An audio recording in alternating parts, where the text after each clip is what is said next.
5.4. Otros algoritmos relevantes. 5.4.1. La programación lineal. Suponga que es usted el director de la cocina de un cuartel y que tiene que planificar la dieta de los soldados, sujeta a las siguientes restricciones. Ha de conseguir al menos un cierto número C de calorías diarias, suficiente para que los soldados soporten el entrenamiento. Ha de alcanzar un mínimo P de proteínas y B de vitaminas que cubran sus necesidades diarias. Ha de obtener el menor coste posible para el ejército. Usted puede confeccionar su dieta eligiendo entre N alimentos que el departamento de compras pone a su disposición. Suponemos conocidas las proporciones desde P1 hasta Pn de proteínas, las proporciones B1 hasta Bn de vitaminas y las cantidades C1 hasta Cn de calorías contenidas en un gramo de cada uno de estos alimentos, así como sus precios desde E1 hasta En dados en euros por gramo. Si llamamos desde X1 hasta Xn a las incógnitas, es decir, a los gramos de cada alimento que usted debe incluir en su dieta, su problema se puede expresar mediante el siguiente sistema de inecuaciones.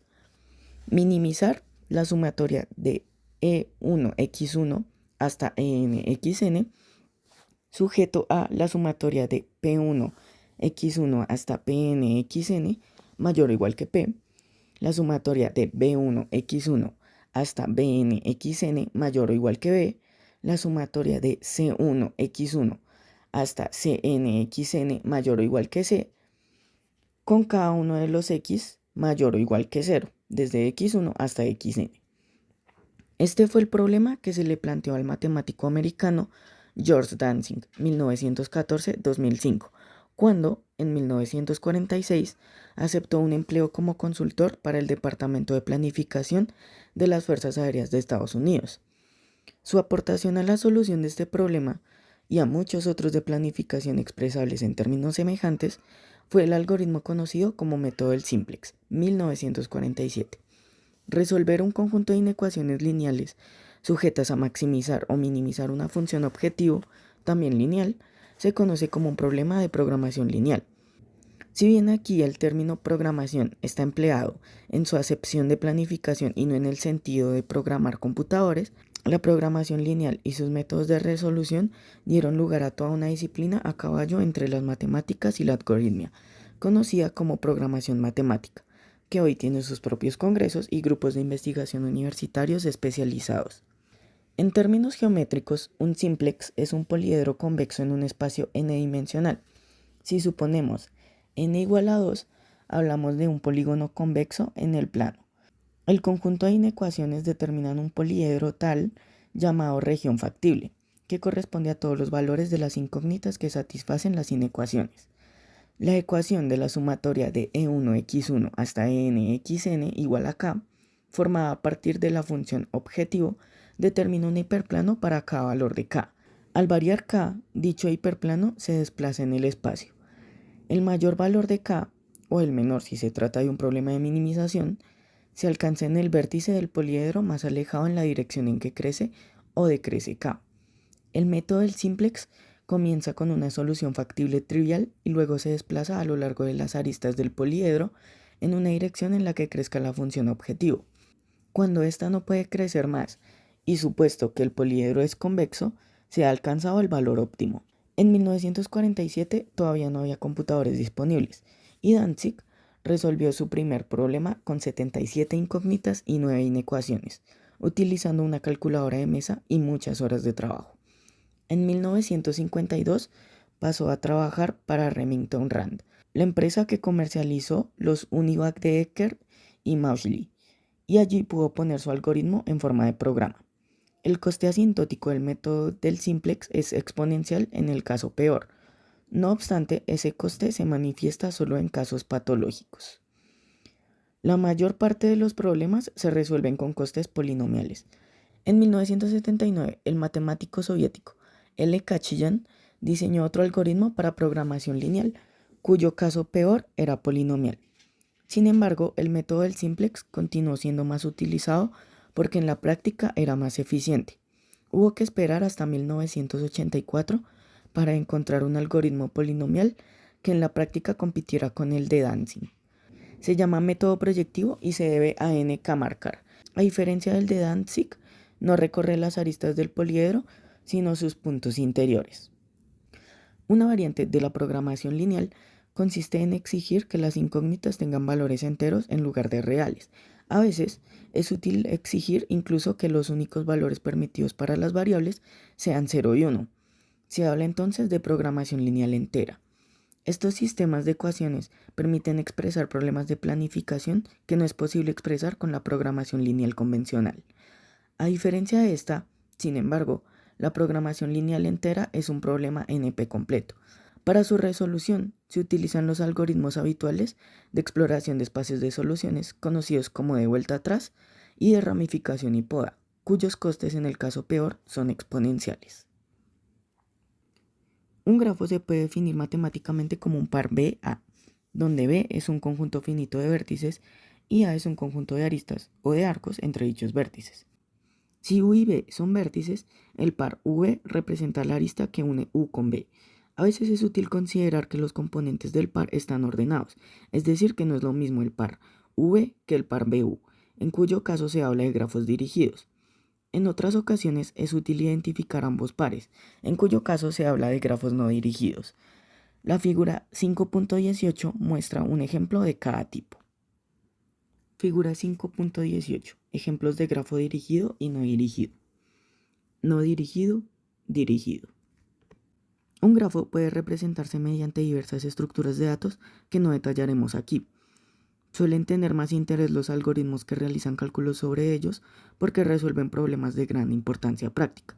Algunos ejemplos son el problema del viajante de comercio y el de colorear un grafo, explicados ambos en el capítulo 4. Otro de tales problemas consiste en encontrar si existen todos los ciclos eulerianos de un grafo no dirigido. Un ciclo euleriano es un camino que recorre el grafo y que pasa exactamente una vez por cada una de las aristas. El matemático suizo Leonhard Euler, 1707-1783, se planteó por primera vez el problema paseando por la ciudad de Königsberg, capital de Prusia Oriental y actual Kaliningrado, situada a las orillas del Báltico. Dicha ciudad tenía 7 puentes que unían tierra firme con 2 islas fluviales y estas entre sí. Véase la figura 5.19. Figura 5.19. Los puentes de Königsberg.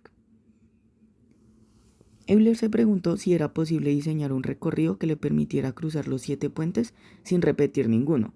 Una versión más práctica del problema sería encontrar un recorrido de una red de carreteras provinciales con el fin de distribuir combustible en las gasolineras situadas en las mismas. Los recorridos más baratos serían aquellos que no pasen 2 veces por la misma carretera. El resultado del trabajo de Euler fue dar una sencilla condición necesaria y suficiente para determinar si un grafo admite o no ciclos eulerianos. Dicho trabajo fue el inicio de una rama nueva de las matemáticas conocida como teoría de grafos. La condición de un ciclo euleriano se puede comprobar con un coste lineal en el número de vértices, y dice así: el número de aristas incidentes en cada vértice, salvo a lo sumo en 2, ha de ser par. Aplicando este criterio a los puentes de Königsberg, no eran posibles ciclos eulerianos porque existían 4 vértices de grado impar. Otro problema interesante es el cálculo de caminos mínimos. Dado un grafo dirigido con valores o costes no negativos asociados a sus aristas, y dados 2 vértices cualesquiera, U y B, se pretende encontrar un camino de mínimo coste de U hasta B. No cabe duda de que se trata de un problema de gran importancia práctica. Piénsese, por ejemplo, en la planificación de un viaje de una ciudad a otra, o de un punto a otro de una red de metro, o en el trazado entre 2 puntos de una carretera, de un canal, de un tendido eléctrico, etc. El objetivo perseguido en todos los casos, siempre que sean posibles distintas rutas alternativas, es minimizar la distancia total entre el punto de origen y el de destino. En 1956, E.W. Dijkstra inventó un algoritmo de coste o A más n log n. Para un problema algo más general, encontrar los caminos mínimos desde un vértice U a todos los demás vértices del grafo. En dicho coste, A representa el número de aristas y N el número de vértices. El algoritmo en su versión actual utiliza una cola de prioridad Q, en la que la prioridad es la distancia.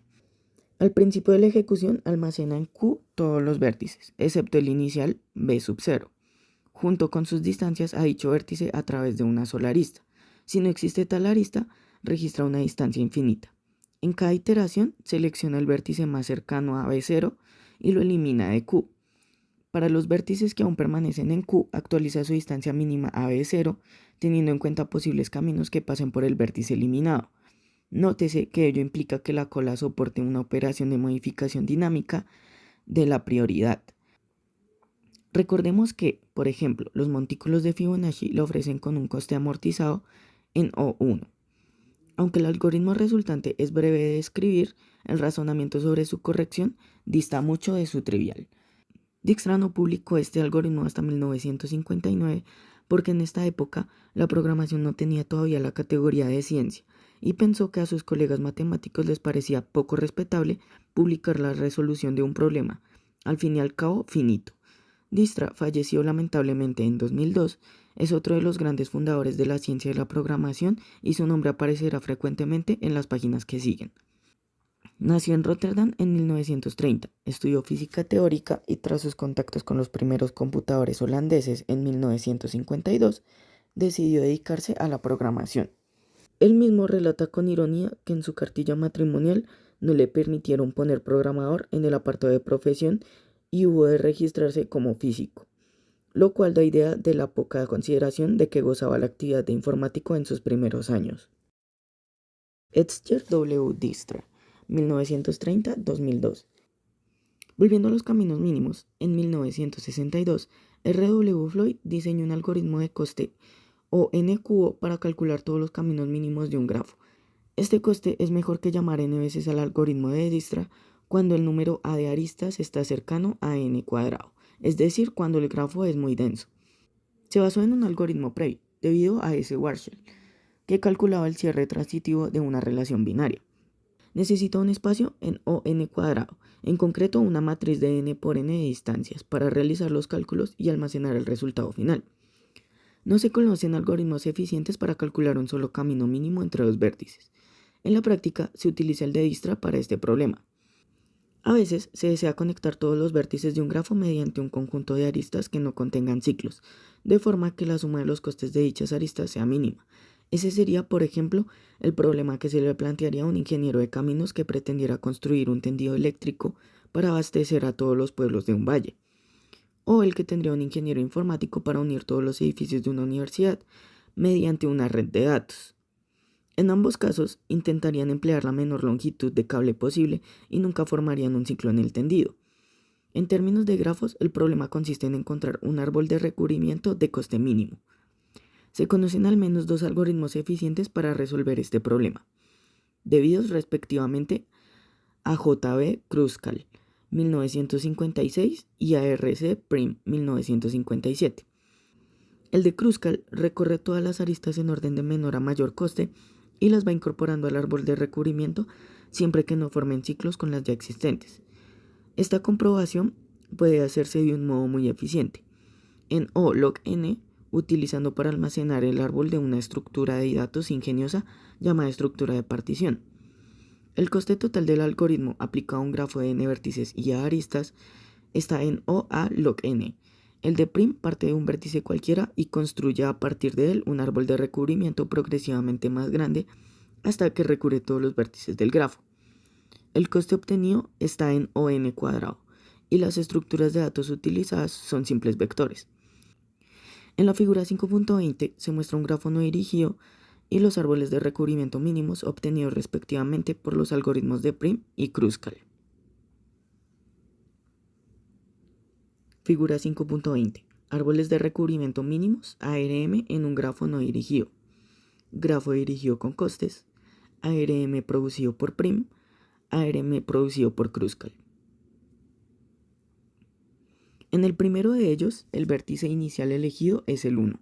Dado que el número de aristas de un grafo no dirigido de n vértices puede oscilar entre 0 y n por n-1 sobre 2, se utiliza el de Prim cuando el número de aristas es cercano a su máximo, y el de Kruskal cuando este número está en torno a n, es decir, cuando el grafo es poco denso.